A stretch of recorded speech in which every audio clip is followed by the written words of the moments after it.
op 'n skilderdoek.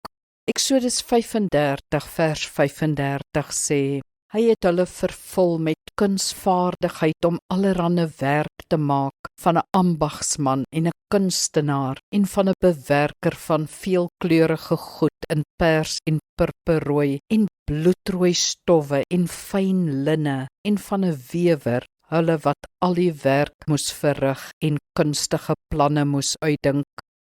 Elke mens het sy eie persoonlikheid en gawes en nader die Here op sy eie manier.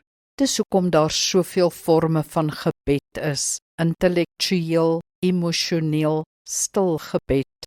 Sommige se gebed is om vir Jesus kos te maak, soos Martha, wat egter nie moes vergeet om ook by Jesus se voete te sit nie. Nog ander doen hulle gebed met kuns.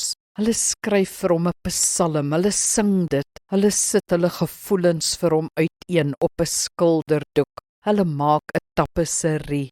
Sommige dans hulle aanbidding. Op sulke maniere kan hulle meer sê as met woorde. As jy deur jou kuns wil bid, is dit wonderlik. Doen dit intentioneel.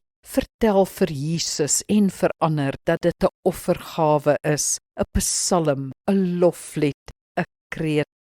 Eeuse kunstenaars het hulle harte so voor God uitgestort. Kom ons bid saam. Wonderlike Skepper, ek, klein skepper van mooi dinge, bring my kunswerk na U. Sien daarin my hart. Ek bid dat dit U sal verheerlik. Amen. Die Here seën jou.